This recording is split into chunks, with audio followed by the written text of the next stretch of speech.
La Victoire Radio TV depuis la République Dominicaine, c'est Canal pas pour même qui remet l'Évangile ou même qui chercher sujet social sur la santé, la famille. La Victoire Radio TV, c'est Canal pas. Branchez et fait l'autre monde brancher nous sur YouTube, live ou en replay.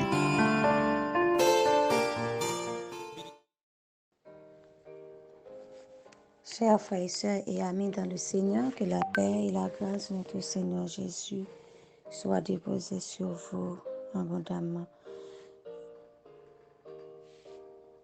Ce matin, je rends gloire à Dieu qui me donne la possibilité d'être avec vous. J'étais empêchée dans les semaines passées, mais ce matin, le Seigneur nous a fait grâce, nous lui rendons toute la gloire, tout l'honneur qui lui est dû. Et ce n'est pas pour nous, ce matin, un sujet de louange, car non pas à nous, Seigneur, mais à ton nom donne gloire à cause de ta bonté et à cause de ta fidélité. Ainsi, mes frères et sœurs, je vous invite à vous joindre avec moi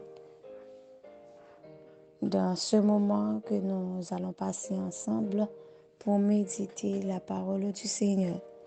Juste avant, je vous prie de vous joindre avec moi dans la prière pour inviter le Seigneur dans ce moment. Ô Saint-Esprit, Esprit de Dieu, nous te louons en ce moment. Toi qui nous as réveillés, toi qui nous as rappelé ce moment que nous devrions passer avec toi dans la parole de Dieu. Nous te demandons, ô notre Dieu, de nous bénir en ce moment et de recevoir toute la gloire, toute l'honneur qui t'est due, car tu as créé toutes choses. Tu nous as créés pour être en communion avec toi. Par ton Saint-Esprit, ô notre Dieu, nous te demandons de descendre sur nous, de nous visiter en ce moment que nous allons passer, Seigneur, dans la lecture et la méditation de ta parole. Saint-Esprit de Dieu, dévoile-nous nos interdits et nos idoles. Esprit de Dieu, saint et jaloux, consume nos désirs frivoles. Ô Saint-Esprit, attaque la terre. Nous voulons tous marcher sans crainte sur un chemin de sainteté. Conduis-nous vers la cité sainte. Oui, notre Dieu, rends-nous plus que vainqueurs dans nos combats, dans nos détresses, et parmi nos faibles cœurs, verse en nous toutes tes richesses. Ô Saint-Esprit de Dieu, aide-nous ce matin à connaître davantage la parole de Dieu afin que nous puissions marcher chaque jour en nouveauté de cœur jusqu'à l'avènement de notre Seigneur et Sauveur Jésus-Christ. Pour rester debout en ce matin, ce que nous avons besoin, c'est ta puissance, c'est ta parole, c'est ta sainteté, Seigneur, c'est ta lumière. Aide-nous ce matin et que, Seigneur, ta grâce nous remplisse. C'est la prière que nous t'adressons au nom de Jésus. Amen. Merci, Seigneur. Sans plus tarder, mes frères et sœurs, je vous invite à ouvrir votre Bible avec nous dans Colossiens chapitre 1er, le verset 10. Colossiens chapitre 1er, le verset 10. Je lis pour vous. Pour marcher d'une manière digne du Seigneur et lui être entièrement agréable, portant des fruits en toutes sortes de bonnes œuvres et croissant par la connaissance de Dieu. Donc ce matin, nous sommes invités, après avoir fait cette lecture de la parole de Dieu que nous venons de lire dans Colossiens, 1er verset 10, bien, nous sommes invités ce matin à faire deux choses. Donc le Seigneur nous invite ce matin à faire deux choses. La première, c'est de porter des fruits en toutes sortes de bonnes œuvres, portant des fruits en toutes sortes de bonnes œuvres. Et la deuxième chose, c'est croître par la connaissance de Dieu.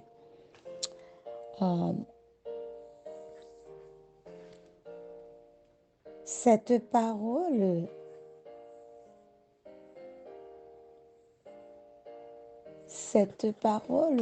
c'est une prière, ou du moins nous pouvons dire c'est l'objectif d'une prière que Paul avait adressée à Dieu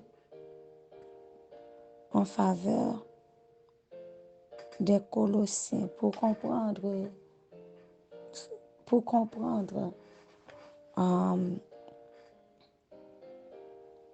l'objectif que Paul avait nourri en son cœur pour les Colossiens. Nous devrions lire le verset 9. Donc, Paul disait dans le verset 9, c'est pour cela que nous aussi, depuis le jour où nous en avons été informés, nous ne cessons de prier Dieu pour vous. Nous demandons que vous soyez remplis de la connaissance de sa volonté en toute sagesse et intelligence spirituelle. Et dans cette prière, Paul l'avait fait et il avait demandé à Dieu à ce que les Colossiens soient remplis en toute connaissance et de sagesse de Dieu, pour pouvoir marcher d'une manière digne du Seigneur en portant des fruits en toutes sortes de bonnes œuvres. Donc ici, mes frères et sœurs, la prière de Paul avait fait pour les Colossiens comprend un plan complet pour la vie de celui qui veut être propre, agréable, qui veut être saint, qui veut marcher d'une manière digne de l'évangile de Christ et qui veut réaliser également sa vocation. Donc nous voyons que le verset 9 résume avec tant de simplicité cette prière. Donc cette prière, c'est en résumé, c'est que les Colossiens devraient porter des fruits en toutes sortes de bonnes œuvres. Oh, mes frères et sœurs, si un arbre ne porte pas de fruits, bien cet arbre-là est inutile. Cet arbre-là n'a pas sa raison d'être. Même quand pour nous autres en Haïti, nous savons étant donné que nous avions un pays tropical et presque toute l'année nous avons du soleil et parfois on a besoin d'un arbre, surtout les grands là, et on a besoin de ces feuilles pour nous donner de l'ombre. Si dans la vie physique ou si d'une façon charnelle, on peut utiliser l'arbre pour prendre de son ombre. Mais spirituellement, mes frères et sœurs, ce qui importe pour Dieu dans un arbre, c'est le fruit. C'est le fruit.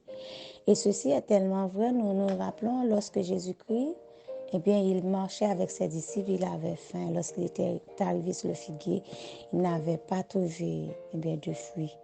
Il a condamné le figuier, il a dit, eh bien, que ce table-là soit coupé, et ne soit plus, puisque, eh bien, il ne pouvait pas manger de son fruit. Donc, porter du fruit, eh bien, mes frères et sœurs, comme nous venons de le dire, c'est l'objectif, c'est l'accomplissement, c'est la fin de tout arbre. Et c'est ce que Dieu, eh bien, veut nous faire savoir ce matin. Nous autres chrétiens, nous sommes comparés à un arbre qui doit porter du fruit. Et c'est ce que nous lisons dans Psaume chapitre 1er. Le chrétien, il est comme un arbre qui est planté près d'un courant d'eau et qui donne son fruit en chaque saison et dont le feuillage ne se flétrit point. Donc, le résultat final d'un arbre, c'est de porter du fruit et son fruit doit être, ou du moins ses fruits doivent être agréables à la bouche du Seigneur. Et c'est cette chanson que j'avais aimé parodier ces paroles lorsque j'étais enfant. Je veux être un arbre qui porte des fruits agréables à ta bouche, où l'eau qui coule est ton esprit. Et voilà, mes frères et sœurs, pour que nous puissions porter du fruit, eh bien, il nous faut l'eau du Saint-Esprit. Il nous faut l'eau du Saint-Esprit pour alimenter notre sève brute afin que nous puissions donner du fruit. Alléluia. Oh, mes frères et sœurs, l'apôtre Paul avait employé cette image pour montrer que la loi de Dieu, eh bien, est parallèle dans la vie de chaque chrétien. Alors ce matin, j'aimerais vous entendre dire, Seigneur, aide-moi à porter du fruit, car il est vraiment important à ce que je porte du fruit. Sans cela, je ne peux pas être agréable à ta bouche. Cette prière contient également, mes frères et sœurs, un avertissement pour nous montrer que l'absence de fruit,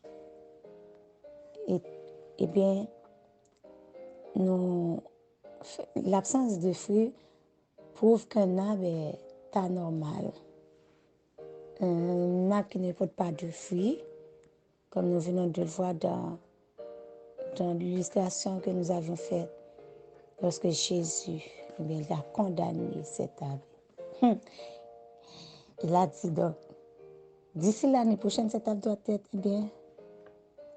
cesser d'être à cette place parce qu'il est inutile.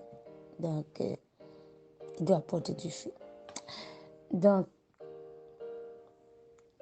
ce que nous devrions comprendre, c'est que quand un arbre ne porte pas de fruits, ce n'est pas la faute, ou du moins, le problème n'est pas dans la sève brute, mais c'est dans l'arbre lui-même. Donc, il n'est pas normal qu'un arbre ne porte pas de fruits.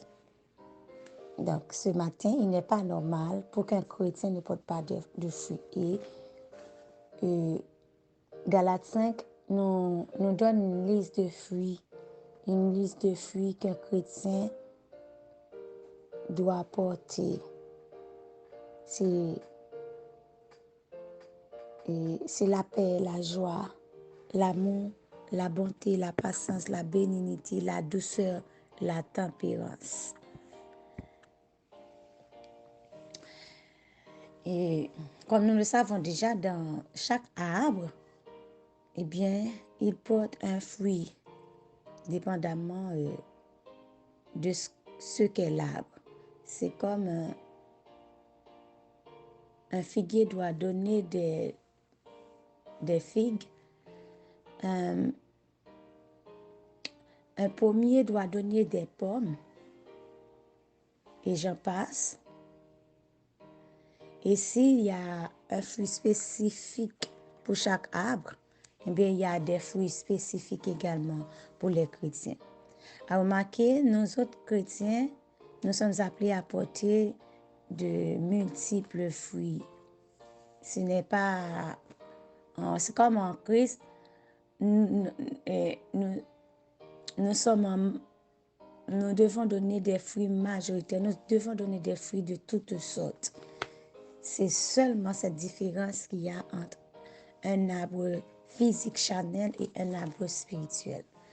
Donc, étant que chrétiens, nous sommes appelés à porter des fruits de toutes sortes. Des fruits de toutes sortes. Et ces fruits-là doivent être des fruits sains, pouvant donner la paix à ceux qui nous entourent. Des fruits qui nous donnent la grâce, et bien, de chercher, d'appeler de notre façon de vivre les autres pour Christ et d'être aussi agréable à Christ. Parce que mes frères et sœurs, Dieu ne réside pas dans les maisons faites de main d'homme, mais il réside en nous. Et Dieu ne peut pas vivre dans un endroit où il n'y a pas la paix, où il n'y a pas le calme. Et nous lisons dans sa parole, c'est dans le calme, c'est dans la tranquillité que Dieu parle aux âmes. Pour continuer, mes frères et sœurs, Paul révèle un grand privilège que nous jouissons étant que chrétiens, étant croyants. Donc, nous sommes destinés à être remplis de la connaissance de Dieu. Et c'est ce qui va nous faire porter des fruits. Quand nous lisons dans 2 Timothée 3, versets 16 et 17, la Bible dit « Toute écriture est inspirée de Dieu et utile pour enseigner, pour convaincre, pour corriger, pour instruire dans la justice, afin que l'homme de Dieu soit accompli et propre à toute bonne œuvre. » Donc, lorsque nous sommes croyants et nous avons à notre main la Bible, et la Bible est notre boussole, eh bien, nous pouvons être remplis de la connaissance de Dieu, premièrement pour faire sa volonté, et deuxièmement, eh bien, pour que nous puissions porter des fruits. Et ces fruits-là doivent être des fruits éternels. Ce ne sont pas des fruits annuels, ce ne sont pas des fruits saisonniers, mais des fruits éternels. J'aimerais bien que vous souligniez ceci, des fruits éternels. Donc, étant donné que nous avions la parole de Dieu, pour alimenter notre âme, nous pouvons être forts, mes frères et sœurs. Si nous marchons dans sa parole, nous lisons sa parole, eh bien, nous sommes appelés à le connaître, à connaître sa volonté, sa sainte volonté pour la réaliser dans notre vie. Et par là, nous pouvons jouir de sa protection et nous pouvons aussi jouir de ses inspirations et bien pour être utile dans son corps. Dans Jean chapitre 15, la Bible dit que Jésus, eh bien, il a déclaré que nous sommes déjà purs grâce à la parole qu'il nous a annoncée. Donc, nous n'avions aucun problème pour porter des fruits réellement si nous demeurons dans la parole de Dieu, si nous faisons de la parole de Dieu, eh bien, un rabbin, un professeur, un docteur, un professeur pour nous enseigner, un docteur pour nous enseigner, un professeur pour nous instruire, eh bien, nous puissions être toujours saints, être toujours prêts pour lui et pour porter de bons fruits. Et mes frères et sœurs, en résumé, ce fruit que nous devrions porter, ou du moins ces fruits, car ils sont nombreux, Ces fruits que nous devrions porter, c'est le Seigneur lui-même. Et ce fruit, c'est la connaissance de Dieu. Et ce matin, si nous comprenons cela, nous sommes heureux. Et grâce à cela, ce serait possible de vivre en communion intime avec notre Dieu céleste, notre Père céleste, et sa lumière nous conduira toujours. Père Saint, nous te remercions ce matin pour ta parole que tu nous as envoyée avec vitesse. Seigneur, c'est seulement quand nous étudions ta parole, nous pouvons, Seigneur, avoir des racines